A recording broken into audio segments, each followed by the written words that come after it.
talking to myself again.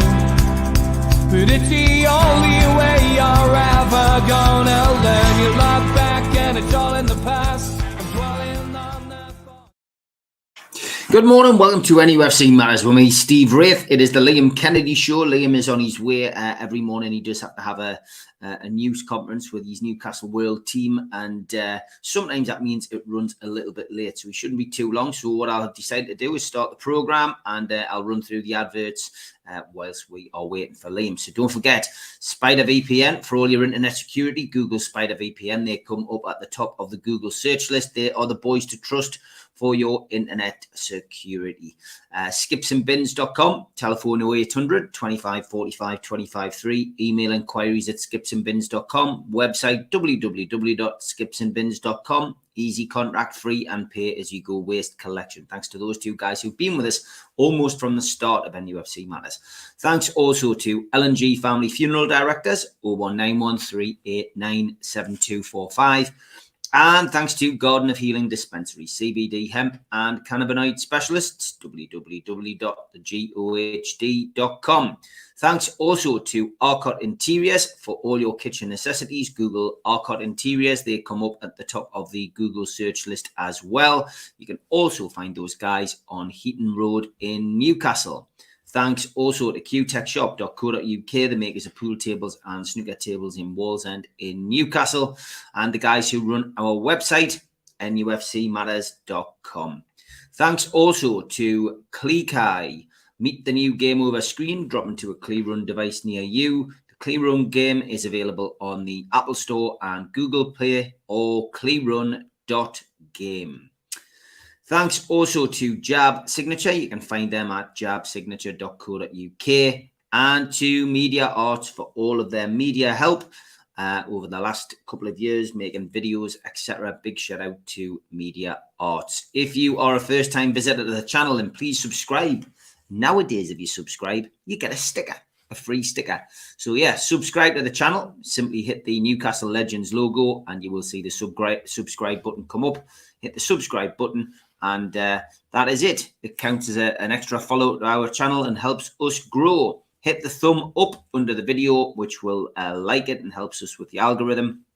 Click share to share to your other social media, such as Facebook and Twitter. And again, that helps us grow the community. If you want to make a comment or ask a question, then drop into the comments box, which you can see there, and you can speak to like-minded Newcastle United supporters. If you want to listen to us on a podcast, we are available on iTunes and on Spotify and on other podcast providers. It tends to go up around about 24 hours after the initial show on YouTube. But I know a lot of people do that, and thanks for your support on there as well. And also, if you want to join the NUFC Matters cult, then get your phone out, and you can put your camera over the top of that QR code, and it will take you straight to the NUFC Matters website. A one-off fee of £25 gains you a chance to become a member, and you get a scarf, you get a pen, you get a cup, and you get a membership card. And you also got entered into our monthly draw. We've given away some great stuff. We've given away match tickets. We've given away PlayStations, you name it. We've given it away on the members draw. So join the cult today to be in with a chance of winning. I did mention the car stickers a little bit earlier on. If you subscribe, you'll get an NUFC Matters car sticker like the one you see on the back of that windscreen. And that is it. Great opportunity to help us promote the show, but also get something for nout. We also support the food bank on this show, as everybody knows. NUFC fans, foodbank.co.uk is the virtual matchday bucket. Obviously, at this moment in time, we have a shortage of home games, and the food bank aren't able to collect food as much as they normally do during match days. So any financial donation to NUFC fans, foodbank.co.uk would be gratefully received in the match day bucket. So please give generously over the next couple of weeks. We also have the Eddie Howe t-shirt, which is on my Twitter account. If you go to @SteveWraith, you'll be able to find the t-shirt on there. And if you just place a bid underneath the t-shirt, the highest bid will win the t-shirt on Friday, and you will get a chance to wear that t-shirt with pride. So yeah, please bid it, knowing that you've given some money to charity. And last promo from me is the Alan Shearer dinner. Well, it is coming upon us very, very quickly. 7th of April, the 260 dinner at the Barracks at St James's Park. It's a black tie corporate event, but you could be there. How could you be there? Well, you could enter the raffle. £5 a ticket, 99 tickets available. This will be drawn on Friday as well. So that's a prize of a pair of tickets for the event. £520 worth of tickets for the sake of a £5 ticket. So get yourself to NUFCmatters.com. You can buy your tickets there today. And as I say, that will be drawn round about 7:30 on the Three Amigos show on Friday night. Good luck with that. We've already had a lucky winner. It was Ashley Hernand who won last week's show. And last week's tickets, and she was delighted. She has claimed her tickets, so get yourself onto NUFCmatters.com and claim yours today. Good luck with that. Best of luck with that. No sign of Liam at the moment, so what I'll do is I'll dip into the chat. We normally go to Twitter first, but I will come to those Twitter questions when Liam arrives. And Tom was straight in early doors asking if there was any news on Joe Linton. Eddie Howe's press conference will probably tell us more, Tom. From my perspective, I'm not sure whether he would risk him on Thursday night. I'm not sure whether he will. It depends how tired Bruno is. I mean, I was down at Chelsea. Bruno ran himself into the ground, but he was flagging towards the end of that game. I mean, from a personal point of view, I think the performance that Newcastle United put in at the weekend was nothing short of sensational when you think about where we were a few months ago, sorry. And I genuinely feel that, the squad rotation is the right way forward. I've got to be honest, I groaned when I saw the team sheet and heard who was playing. I understood why the likes of Almiron and Longstaff were in, and some of the higher profile faces were missing. Obviously, COVID is allegedly hit the squad. Obviously, ASM coming back from injury. But you know what? The performance of the team was absolutely superb. And as David says, the matches on Thursday will give them another day to get fit. So, look, squad rotation, it's the way forward. Let's hope that Newcastle United can find the right recipe for success on Thursday and condemn the Scouse Mackems to that relegation battle, which they've found themselves entrenched in. Morning, Yano. Good to have you on. Geordie Tune for Life says, morning, Steve and Liam. He will get here, I'm sure. I'm well annoyed about Sunday's game. A battling performance from every player, even though we had so many missing. Yeah, I mean, I understand why people are annoyed, but as I said before, we've just got to look at this situation from a real point of view and think that Newcastle United, prior to the takeover in October, were doomed. They were looking at relegation, and the takeover's come in. The takeover's taken place. They took their time on bringing the manager in. They took their time on getting the right signings across the line in January. And who's to say that when you bring in players like that, that they are going to gel and hit the ground running? But they have, and we just got to be thankful that we're in this position we are in. 9 points clear of Watford, who are third bottom, after being 7 points adrift. In the space of that 9-game run is absolutely fantastic. I'll highlight Cormac's question about Shelby and Willock for Liam, who is 2 seconds away. He says, players missing with illness, is it COVID related? Again, Geordie Tumberlife asking the same question. Are any of the players available for Everton? As I'm not sure on the COVID rules in the Premier League. Thank you. We will find out from Liam. He is on his way. Yano says J7 has been carrying a groin strain for months now. He has been immense. I hope he makes the starting lineup on Thursday, because a win will almost guarantee our Premiership status for next season. Yeah, I mean, again, that is a massive turnaround which we've spoken about on this show. Who would have thought that people in the NUFC Matters chat would be clamouring for Joe Linton to be in the squad, and that when he was missing, that he would be such a big miss. Amazing. Credit to Bruno though. He came in and he did a great job at the weekend. He's a class act, him, and we didn't miss Joe Linton as much as we would have had, we not made that signing. So I was pleased with his performance. Tom Dixon says, if Saudis of greater toxicity have been welcomed through the door at St James's Park, how can the Saudi media group be kicked out at Chelsea? Again, this is going to be an interesting one to discuss over the next couple of days, isn't it? There is a lot of political bias in the press against Newcastle United, and there is a lot of people, casting aspersions and throwing accusations, at the club. I've seen some horrendous comments by so-called journalists this week and this weekend about, the Saudi regime. And these people should know better. They're in a position of responsibility. People hang on their every word. Some people, take what they say for granted. And, look, you have to separate, I'm afraid, the football side of things from what is going on in the world at times. And, obviously sport and politics do cross over. But for me, I just feel that it's just a tough... It's very tough on Chelsea, I felt, as well, in a lot of ways. I felt that, Chelsea Football Club are being punished for, having that owner, Abramovich. It's a strange time to live in. It's a strange world to live in.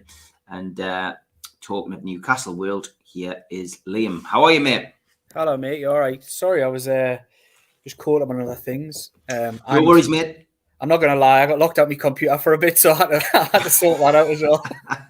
Don't worry, I can talk for England, you know that, mate, and I managed to start off, and I've done the ads, etc. So we're ahead of the game. Okay, I highlighted the question, actually, which I wanted. Yeah, two questions the same. One was from Cormac.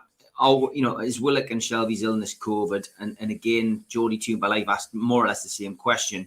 Is it COVID related? And if so, are any of the players available for the Everton games? I'm not sure on the COVID rules in the Premier League. So yeah, a lot of rumours about the injuries and the reason the players were missing. I mean, again, I suppose we're in the same zone as we were earlier on during the COVID crisis. You probably can't answer the question, can you? I haven't heard anything to suggest it is COVID related, and the suggestions are that both players will be available for Thursday night. So that was from the weekend. So I would suggest it probably isn't COVID related, given that would be a 7-day turnaround from Southampton. So yeah, I don't think it is. I don't think it is, but I couldn't without delving into their medical history. I wouldn't know for certain, but it doesn't sound like it is. I've got to be honest. I think the match at the weekend, mate. I've talked about it for about 10 minutes there at the start of the show. The performance was superb, wasn't it? Really, and I mean, when you're bearing in mind the players that were missing, the players who came in did an admirable job. The likes of Almiron ran himself into the ground. Bruno ran himself into the ground. Longstaff put himself about. Players who haven't been playing on a regular basis came in and. I've got to be honest, we held Chelsea and deserved something out of the game. You were there, I was there, Steve. It was one of those where, I don't know, you've probably talked about the game and the players and all that kind of thing, but for me, in many ways, it felt, being there, the atmosphere, it felt like a bit of a moment. And I know there's been a lot of negativity and probably you'll get questions on this and things like that, but I'm going to purely talk about, I'm going to talk about the football element of things here. But it felt like a bit of a moment in the sense that Newcastle United were every bit at home in that company. It was very like West Ham in many ways. We went to West Ham and were controlled proceedings. We went to Chelsea, even bigger and better in a football sense, and really held our own. And it didn't look overawed. At any point, didn't really look absolutely besieged, as quite often happen at Old Trafford, Stamford Bridge, the Emirates. White Hart Lane. It can happen at all of these places, Anfield and others. It wasn't like that on Sunday, and I think there was a sense of that in the atmosphere as well.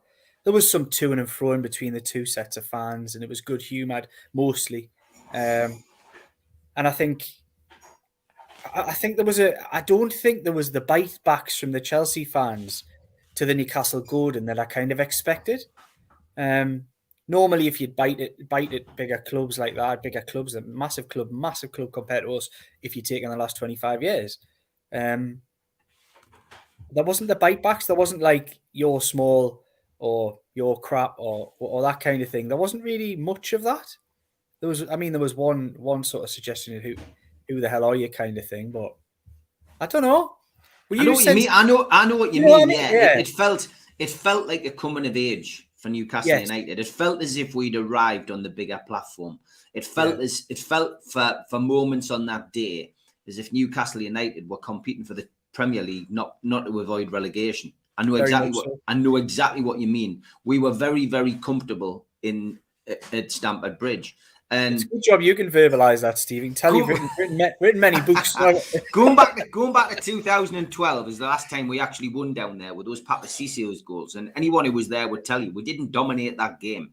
We dominated Chelsea at Stamford Bridge at times, and that had nothing to do with the circumstances behind the scenes and Abramovich being cast into the past, really, if you like. From our perspective, it was Newcastle's performance. It was how Eddie Howe set them up. It was how Eddie Howe instructed his players. But yeah, listen, I'm glad somebody else felt like that, because I did as well. Look, before I have a couple of questions, Steve, I kind of want to talk about the whole situation myself as well. That obviously, because it's become very political, mate. And I put a tweet out. I put a tweet out yesterday, just saying that I was disappointed. You know me, I don't want to start naming and shaming journalists. I don't do it on the platform, and I certainly wouldn't do it on Twitter. I don't like to cause that kind of controversy with people. But we all know that there's been a few journalists had a pop. Some of them national. There's one or two other faces around the doors who sometimes put things out controversial. People on radio, people on TV, whatever. It's clickbait. But yeah, the political stuff that's gone around it is really. It's really unsettled me a little bit again this weekend. Yeah. So what I would say to Newcastle fans is not to be naive to the whole thing.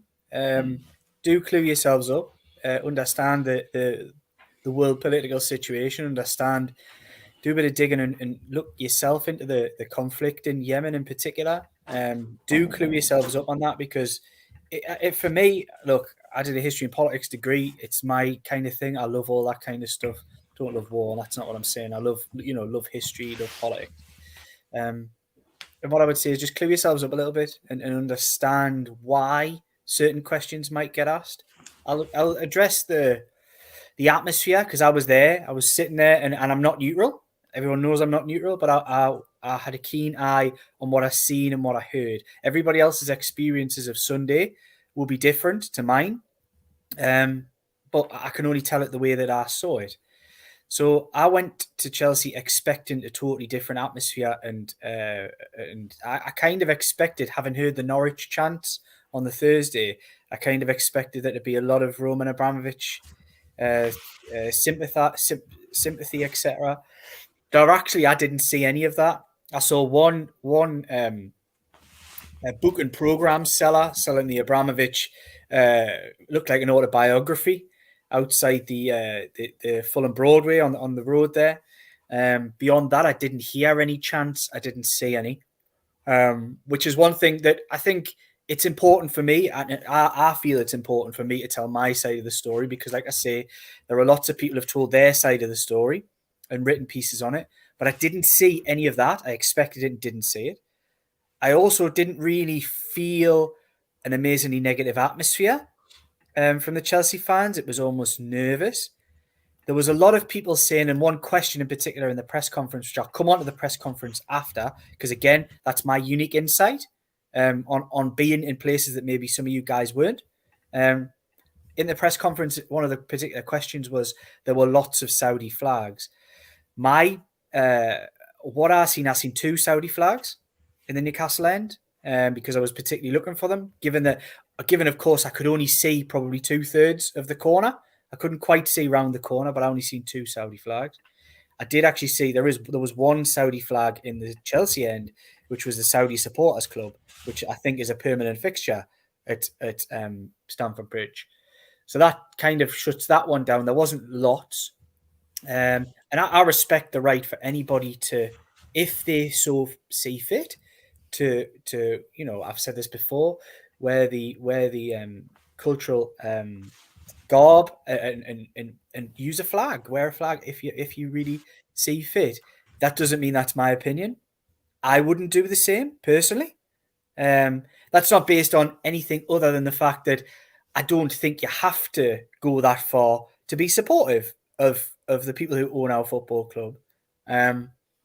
That's the flags thing that I think got a lot of column inches. There was a lot of negativity about the chanting. For me, I thought the chanting was mostly good banter, mostly just football fan.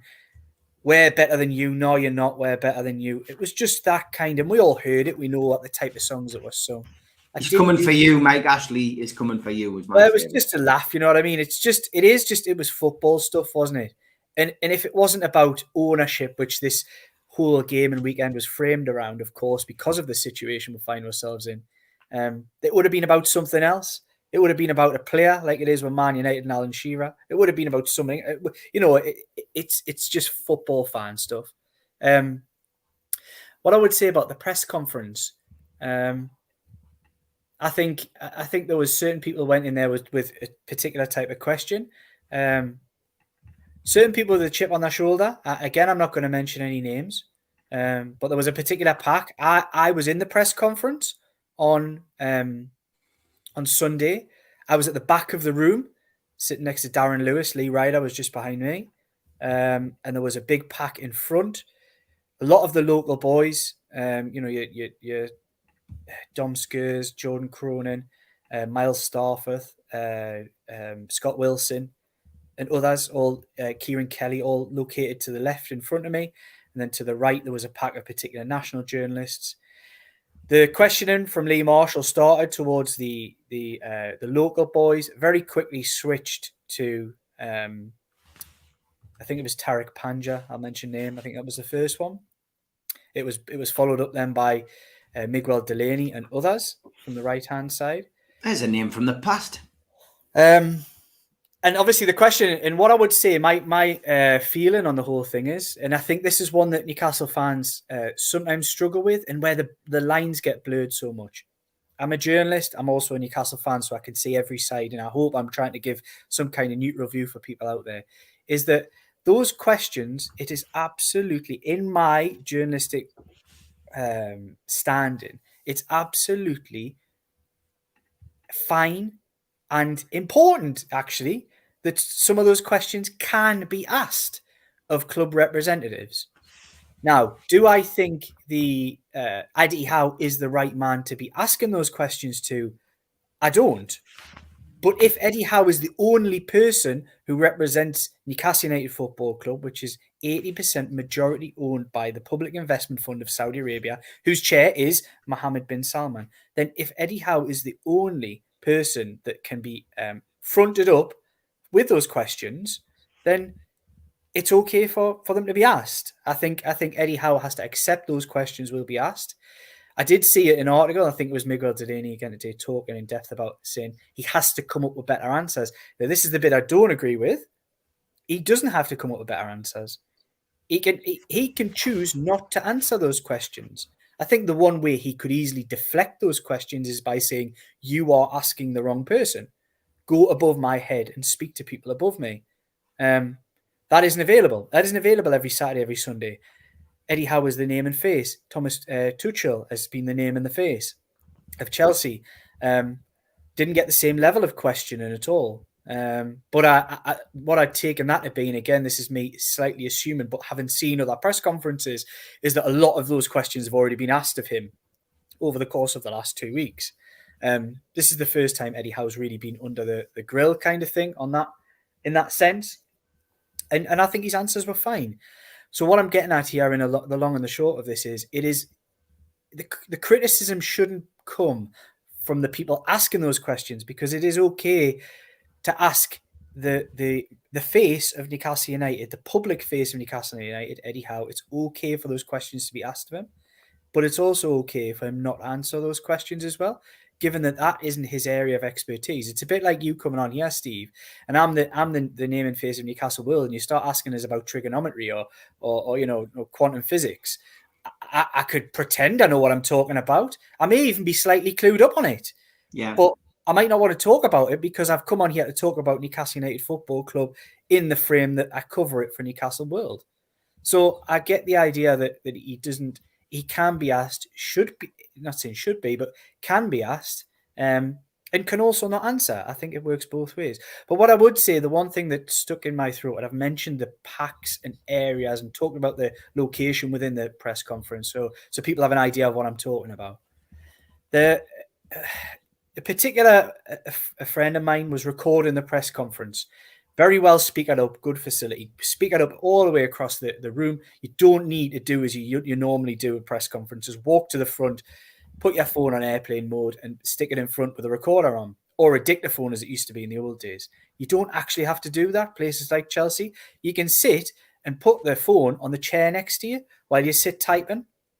Of course, particular person that I know was sat next to the other pack, very close to the other pack, and got recordings of the answers that came after the answers.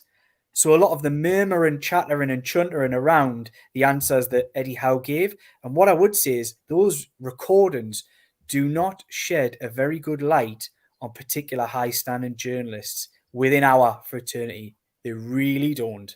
And I think the way that they then put barbs towards local journalists who were asking questions about issues about the match was really disgraceful, to be honest. What they need to understand in their bubbles, and that's what they live in, a bubble, they have their own agenda.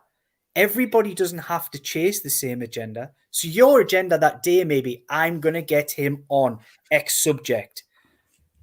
But if you write for a different publication with a different angle, a local journalist might not then follow up straight away with something on that agenda, because their agenda might be, I've got to fill pages, and they know this. These national journalists know this because they've done it themselves. Most of them have been there and done it.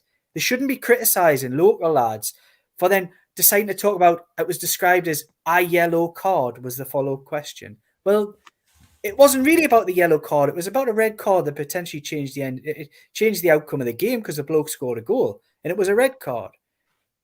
I just think what that told me was that there was an arrogance, a quite distasteful attitude from some, and not all, far from all. It was a packed press room, but certain individuals, it left a bit of a dodgy taste in my mouth, I thought. And I was watching this from afar. I was at the back. I was working on other things in this press conference. So I wasn't really tapping the quotes out, wasn't at the forefront asking questions, but it actually gave me the opportunity to sit back and see how this thing played out. And of course, I've heard the recordings as well. And like I say, they do not shed a very good light on certain people who have very big standings in the journalistic game.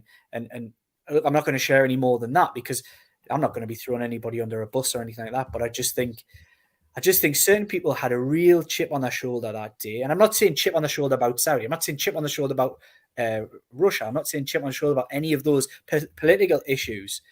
It was just a demeanor and the manner in which they carried themselves. I don't respect that at all. So I wanted to kind of talk everybody through my experiences of Sunday, what I seen, what I saw, and maybe just give people a little bit of advice just to say, don't be absolutely naive to what's going on at the moment. The climate, particularly around football clubs and ownership, is hot, really hot because of what's going on. And it would only take little steps in certain directions from certain rulers, to change the dynamic of English football again. So we just need to be aware that the situation's going on, but I don't think there's any immediate need to worry or be concerned at the moment. And I think that's kind of all I've got to say on the matter, I think, Steve. I just wanted to give everybody my perspective on what I saw and what I heard. Because I see a lot of, if you only follow social media and you weren't there, maybe you didn't see the game, maybe you didn't hear what was going on.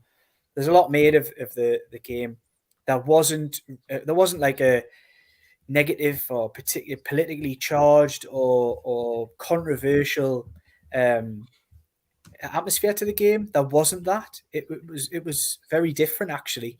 And I think only reading the reports people have seen since would get the idea that it was a lot different to what the experience was in itself.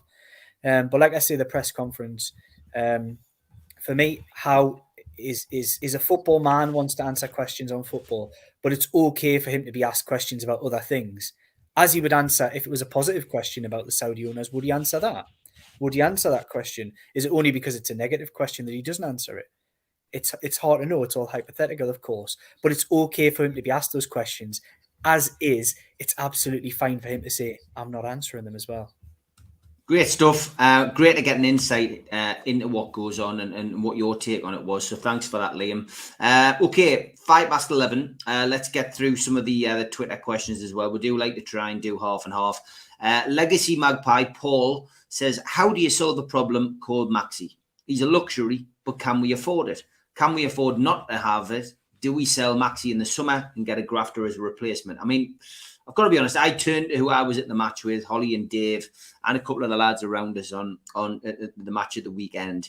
And I said, St. Maximin coming on is either going to win us the game or lose us the game. And what I meant by that was he's going to win us the game with a sublime goal where he runs past 4 players and tucks it into the top corner, or his lack of work rate, because he replaced Almiron, I think it was. Yeah. And Almiron had busted gut for us on that pitch. His lack of work rate is going to lead to the midfield and the back four getting under pressure and us conceding a goal. He wasn't directly responsible for the goal. However, I've got to be honest, my heart was in my mouth when he came on. And there wasn't that hurrying and chasing and running back. There was the gesticulating and, when he was going forward, yeah, but again, frustrating at times. So I get where that question's coming from Paul. What's your take on the whole situation? So I'll address the game itself. I thought it was the right call at the right time. I think with 20 minutes to go or whatever it was, 25 minutes to go, go and win this game. I think Chelsea probably was slightly better side in the second half, despite the incident, the chances Newcastle had. I think it was the right call. I think it was go and win it. And it didn't work. It didn't work because, as you quite correctly point out, Steve, that it's a drum that I've been banging since for months and months and months. Alan St. Maximin doesn't work hard enough in this system to have a defensive role. So when you bring Alan St. Maximin on, for me, it would have been Alan St. Maximin for Chris Wood would have been the change I probably would have made to give you something different. What St. Maximin does in a forward sense is unparalleled in the Premier League. He has the ability to turn games. He can beat any man from any position. But ask him to do a lot of the tracking back and the working back. And he does do some of it. He doesn't do none of it. But even when he does, you don't really want Alan St. Maximin sitting on the edge of your own box.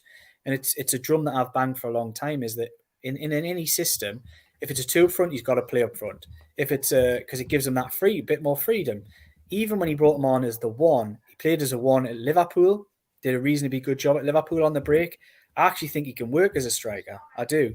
And if you've got that discipline behind it, Jacob Murphy, and you mentioned Miguel Almiron, tremendous shifts. Look, Jacob Murphy's not everybody's cup of tea, I get that.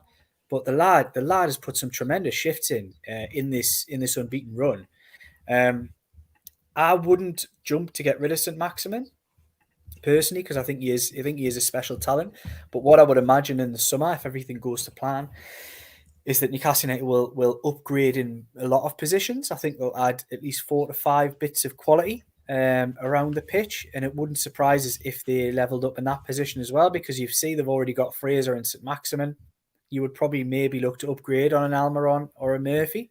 And I think that might be the point, depending on the level of player that comes in. That might be the point where it is a turning point for St. Maximin. He either has to knuckle down and start doing a lot of the other work, or maybe might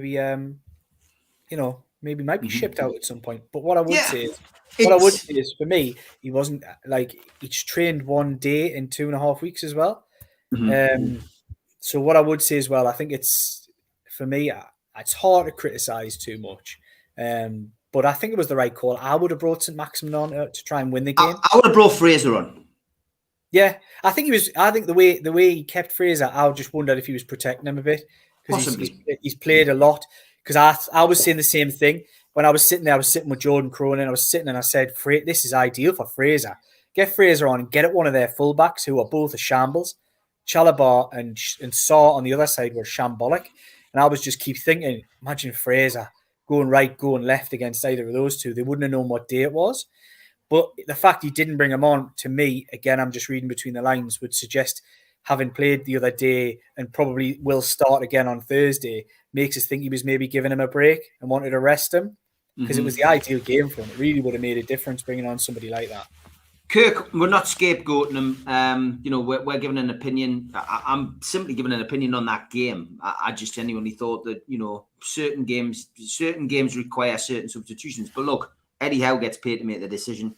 He's just had a 9-game unbeaten run. He's gone us from 7 points adrift to 9 points ahead of the relegation battle. I trust Eddie Howe. But we can have an opinion. And this is what I mean. When people say things after a match, it could be a knee-jerk reaction. People go onto Twitter and say something. But we're all entitled to an opinion, Kirk. And it's certainly not scapegoating. There's so much positivity around the football club at the minute. But we're all going to have players who are our favourite players. We're all going to have players who we possibly wish weren't playing. And the bigger you get, that doesn't change, I'm afraid. If you're winning the league or you're competing for Europe, there's still going to be players in that side who Liam rates and I don't rate. So, scapegoating's a bit of a strange word to use, Kirk. I'm not having a go at you, but I just genuinely think... I love Alan St-Maximin, by the way. So if anybody took what I said as negative, I love Alan St-Maximin, but I think it's a fair assessment to say that his defensive side of his game isn't his strong suit.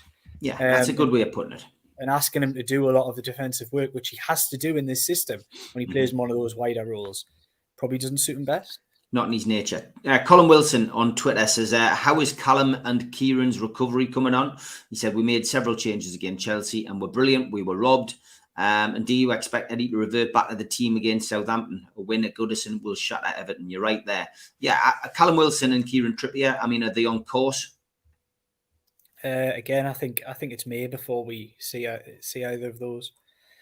I've got to be honest, there hasn't been a big update. With Wilson, I know that he's spent some time away, been abroad, been doing a lot of work down south, but has from time to time been coming back during this unbeaten run, so isn't totally cut out of the dressing room equation, which I know the dressing room mentality and spirit has gone up tenfold in the course of the last 6 to 8 weeks. Kieran Trippier, I think we're still some way off with Kieran Trippier. I think, like I say, I think if we see both of them in May, then I think we'll be doing really well. That's the way I'm looking at it. Yeah, okay. I like this question, something a bit different. John Ramsey says, after Sunday, do you think it's time that we had a system that allows either the team's captains or managers to have a limited number of appeals or challenges to decisions similar to that in tennis? The appeal would force referees to go to the monitor and explain their decision. Now, that is a great suggestion, John, I think. Obviously, we're talking about the controversy which once again surrounds VAR, Liam. I seen this question came through on Twitter, didn't it? Really good question. I haven't done a lot of mental exploring of it, but in principle, the idea of a challenge sounds quite good. I do actually quite like that idea. Do you not think it would maybe add a little bit of extra drama as well? Of course it would, I think it would. Like the manager chucks a card on, or somebody they press a button and it goes on the screen. Managerial challenges. Well, look.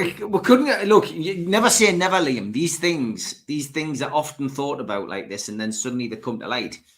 Somebody will claim it was their idea, whereas we'll be able to turn around and refer back to this episode and say, who's the guy? It's John Ramsey's idea. Doing a Ramsey, it's called. So, but yeah, the Ramsey rule. The Ramsey rule. Oh, it's brilliant. But yeah, I think that would be great. I think that would be a great idea. Maybe he's not the captain. Maybe he's the manager. But yeah, talk about it. We're going down the X Factor route now, aren't we? Really? But yeah, we're open to the suggestion, John. Yeah, I think that's Liam and I are, not that we've got any power at all in this, but yeah. Andrew Malloy asks a simple fixture question. He says, "Does Liam know when the rearranged Crystal Palace game will take place yet?" I think it's all down to cup games in that, isn't it?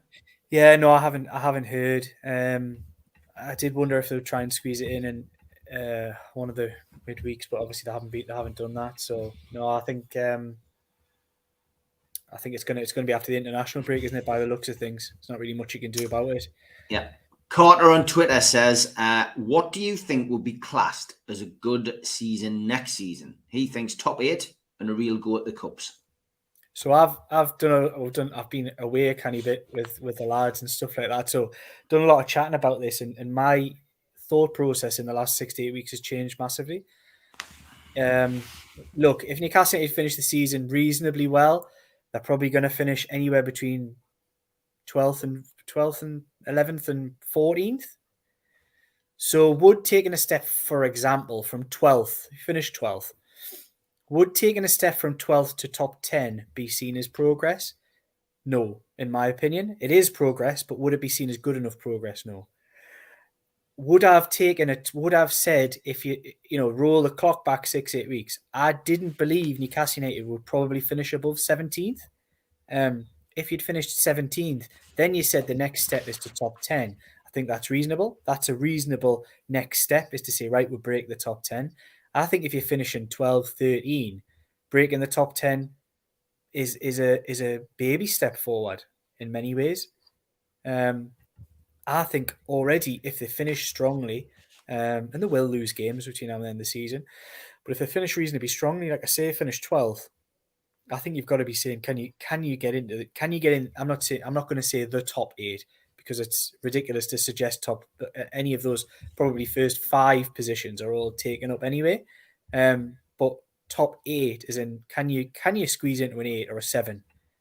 Because I think that's the next logical step for me, is can you be knocking on the door of the European places and having a consistent season where you don't dip in and out, you stay in the top half for the full season, and you're competing and you're not losing X amount of games as they have this season and last. So I think in a weird kind of way, the last 8 weeks has maybe jumped them forward a season, and where you probably would have had them, because I think had they still been fighting relegation now, and I know they're not safe, but they may as well be. They're not far off.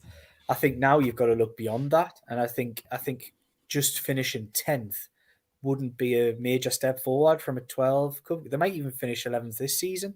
So finishing 10th next season isn't going to be a huge step forward. So for me, top 8 is where they've got to be aiming, because there will be significant investment and they will significantly level up. And look at this team, the way Howe's got them playing now. If you add in the quality that's not there, and we've seen the quality that didn't start, I mean, the players that didn't start at Chelsea, incredible. Go through the midfield, the whole front, the whole 3 that's carried Newcastle through this unbeaten run didn't start. Joe Linton, Willock, Shelvey. Everyone's got their opinions on Shelvey, but he's been a key component, to be honest, in this team and getting them on the unbeaten run. So there's 3. No St. Maximin, no Wilson, no Trippier. Wilson hasn't been part of any of it, of course, but is a quality player and probably an upgrade on Chris Wood. None of those players are playing. So you bring those back into the fold for next season and add even just 4 bits of quality in certain positions where they need to level up. Why wouldn't you? I think why wouldn't you be looking at top 8? Because I think there's enough there to suggest now that even with a full squad now, Newcastle United can be competing at the top of the bottom half. So with a 3 or 4 or 5 bits of quality in the summer and a significant transfer spend as well, then I think top 8 is a must, and with that, it's going to bring a totally different kind of pressure for the manager in particular. But that's the beauty of this job, and with Eddie Howe, is that he's going to have to, and this is really what Mirdad was getting at in the interview in The Athletic, in my opinion, was that Eddie Howe's a manager who can grow with Newcastle United. He's already in uncharted territory. He's never managed a club like this. He's never really been on a run like this. He's already in uncharted territory, but he has to, every step Newcastle takes, Eddie Howe has to take 1, if not 2, forward himself as well. But I'm not going to doubt him. I've already seen he's taken every step and more since he took the job. So why couldn't he? There's no definite ceiling. I seen, was it Simon Jordan I was listening to on the radio, maybe on the way back from one of the games? I think it might have been Southampton, where he talked about Eddie Howe in depth, saying, I don't believe he's a manager that can take Newcastle to the top 6. I couldn't say with any, I don't know where he's getting his basing that information on. For me, I can't guarantee that he will, but nor am I going to say that he can't, because it's uncharted territory. He's never even been close. And just because you've not done something before doesn't mean you can't do it in the future. I think that's really a false theory on Jordan's part, but we know what he's like for those kind of things. Yeah, we do. A quick question from Gary Milliken there. He says, back to football. Is there any news on Dan Ashworth's appointment? Still pending.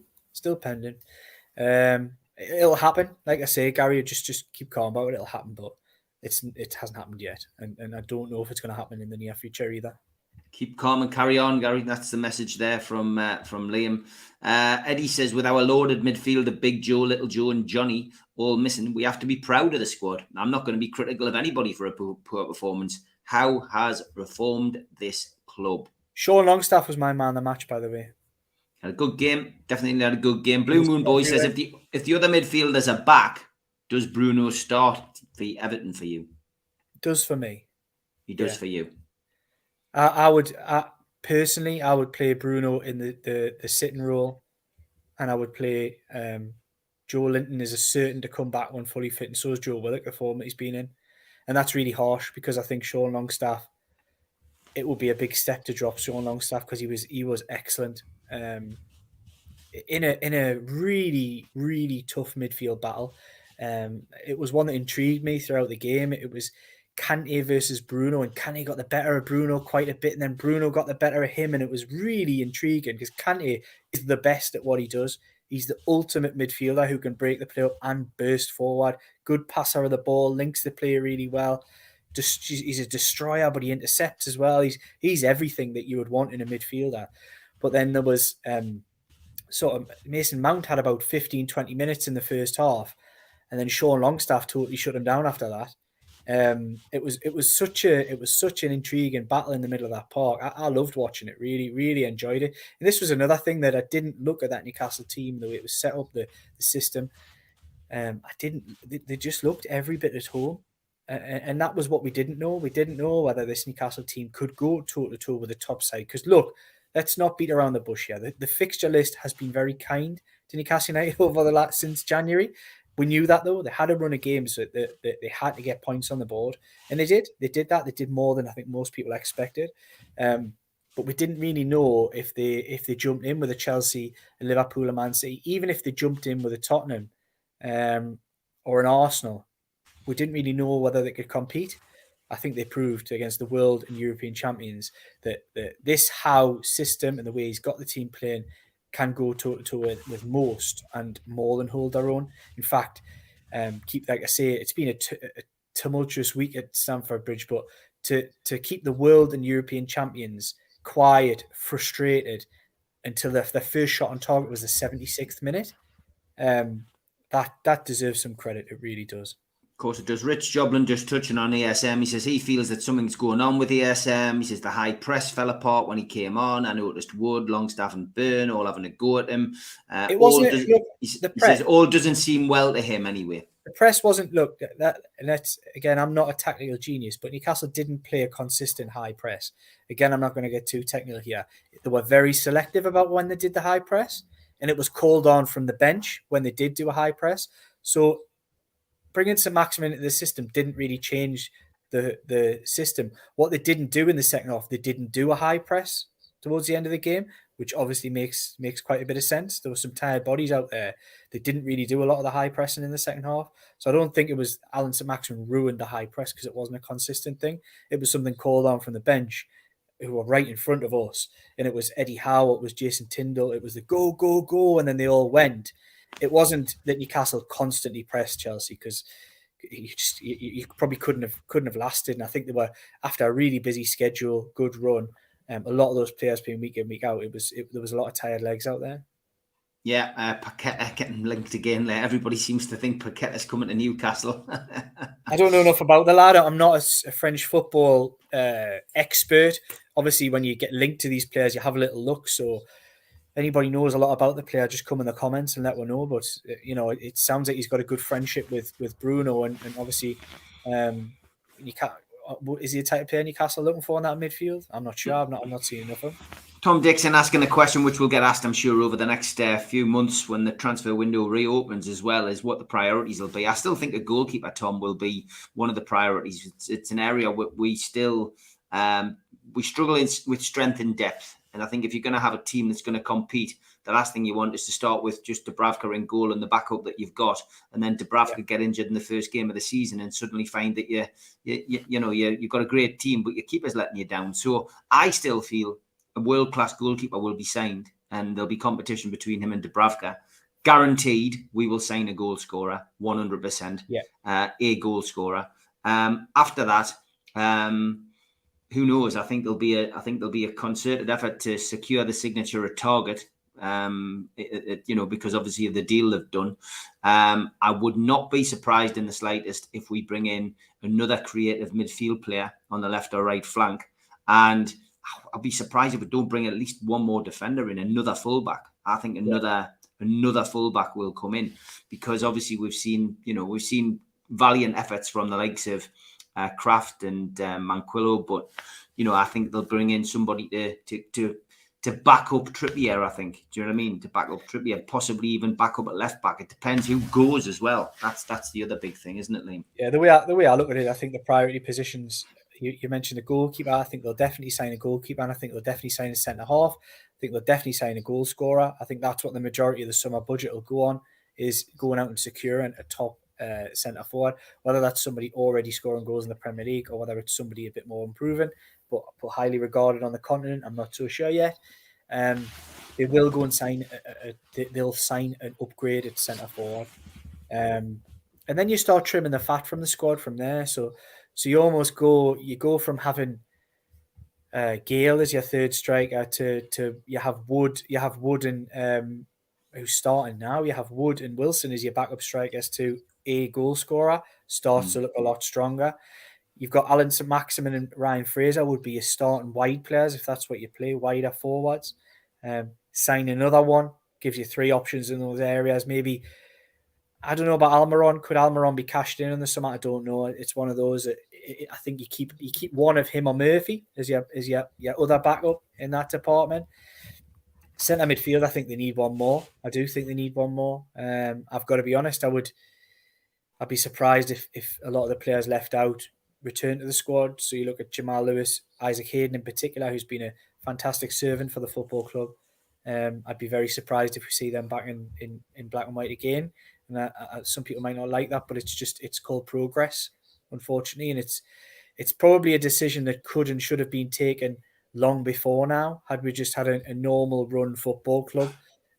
These were players that maybe would have done 2 seasons for us in the Premier League. Your Matt Ritchies, your Dwight Gales, your Isaac Haydens, and others who will slowly just be trimmed away from the squad. I think elsewhere, I think you definitely sign Target.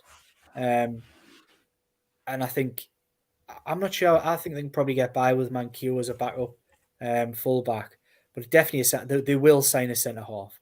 I've got no doubt about that. And Emil Kraft's another that more than likely will get trimmed from the squad. Sean Longstaff's a really interesting one. The manager really, really likes him. He divides opinion. It divides my opinion. I'll go in a season changing my opinion 5 or 6 times on Sean Longstaff, and maybe that tells its own story. Should you really keep somebody like that? But there is something there, and I think every time he's come in recently and been called upon at Leeds, he was a colossus in that midfield at Leeds. He ran like me or you, like a fan. He ran like a fan.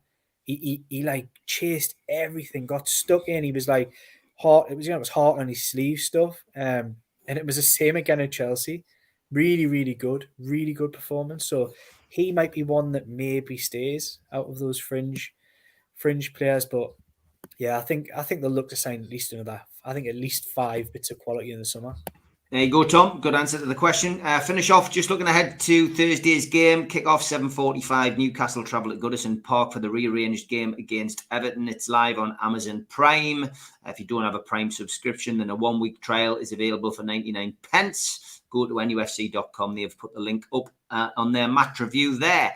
All 3,000 away tickets were sold for the original game, and there is no word of any further sale of returns as yet. We beat Everton, of course, 3-1 at St James's Park in February. This game gives us a chance of doing a double for the first time this season. No Callum Wilson, no Kieran Trippier, and Joe Linton is expected to return to the squad after missing the last 2 games. The availability of John Joe Shelvey, Joe Willock is uncertain. They obviously both missed the game due to illness at the weekend. As for Everton, well, Yerry Mina and Fabian Delph are both out. John Joe Kenny is suspended, and Dominic Calvert-Lewin is doubtful. Lots of allegations and rumours flying around about that. Not quite sure on whether any of them are true, but he's certainly not looking as if he's going to play tomorrow, which again is a bonus for Newcastle United. That means that there's a possibility of Salomon Rondon playing against Newcastle. He's 32 now, and he's only scored once in his 14 Premier League games this season. He's only played 8 games from the start as well. A 0-1 home defeat, of course, by Wolves on Sunday means Frank Lampard's team are in serious trouble, and they will be looking to turn their fortunes around. So Newcastle need to be on that game. Same kind of performance at Chelsea. I think we will get all 3 points. Referee is Craig Pawson, and VAR, as we know, is mostly switched off at Newcastle games, is Stuart Atwell. So, Liam, what are you expecting from Thursday night's game? Really, this is a really tough one to call for me. Really tough. Everton's run of fixtures, if I'm right, I think they've got 3 games against the teams, in the bottom half of the table. And I think if you look at the fixtures they've got towards the end of the season, if you're a Newcastle fan looking at their fixture list, you're going to say, you need to win. You need to win 2, if not 3 of these games. It is a massive game for Everton. With that being on the line, that extra spice, I think it's going to be really tough for Newcastle United. But let's take all of that emotion, all of that feeling out of the equation. And if Eddie Howe puts a team out, as he did as a last gasp, I mean, John Joe Shelvey only pulled out the night before. To change the whole system around because they only had 2 centre midfielders. If he puts a team out and organises it the way he can in such a short space of time, then I don't see how Everton beat her. But so I think it's a really tough one to call. I could easily say Everton in many ways, because of the emotion and the feeling and the need for victory for them more than our need for victory. And that's not questioning anybody's commitment at all. But you know what it is. You know how it is. I'd be surprised if we don't get the kitchen sink off Everton on Thursday. But look, I think if we come away, I know everyone wants a win and this, that, and the other, but if we come away with a point from Goodison on Thursday night, that'll be a really positive result, in my opinion. Yeah, well, let's not forget he's only got little arms. That'll always give us a good head That'll be one of the best bits about if they did get relegated, wouldn't it? I mean, obviously everybody takes the mick out of I hear people call them the Scouse Mackhams and all sorts, and they do seem Everton fans do tend to have a little bit of a chip on their shoulder. Some vocal ones, anyway. I do think I think the Pickford thing would be quite funny. I think we can definitely get the rave on if that happens, couldn't we? There's no doubt about that. Okay, give us a quick plug for Newcastle World, mate. No worries. Newcastle World, just down here. I've got to say, Steve, I think I missed a trick when I came on there. I should have started shouting, "You're a liar! You're a liar!" I just thought of it before. I did break the internet at the weekend with this whole controversy surrounding Mr. PC and his shed. I think it potentially there's a white flag going up at some point. I think this week, so we'll see. We'll see whether there's anything developed. It certainly entertains people anyway. Yeah, it entertained me. We had a good laugh about it when we seen it. Yep, it's just me. I was the eyes he gave him. It was the eyes when he muted you. You're a liar. I was actually compared by. Do you remember the Harry Enfield character where I used to go, "Only me"? That was. Yeah, it was funny. It was funny. But yeah, NewcastleWorld.com doing some great work. Jordan Cronin going above and beyond with your help and assistance. It's going well, isn't it, mate? Really well, and thank you for everyone's support out there. We couldn't do it without you, so keep on reading the articles. It's all free. You don't have to pay a penny for it like you do at many places. So just enjoy it. Any feedback, happy to take it. Anything you think we're not covering that we should cover, give us a shout. And of course, anybody out there, any story ideas, if there's any, charity fundraisers, if you hear of events, you hear of an issue, certain things in your area of Newcastle or North Tyneside, we do South Tyneside, Gateshead, Northumberland, just give us a shout. My DMs are always open on Twitter. Any story, happy to take it and talk it through with you. Spot on, great stuff. I'll catch up with you tomorrow morning. We're doing a quick press conference with Alan Shearer, your big event, because obviously you're doing the interview with Alan. So I'll catch you online 9:45 in the morning, Liam. But for the viewers, we will see you with Liam Kennedy next Tuesday, same time, same place. Take care, Liam. Cheers.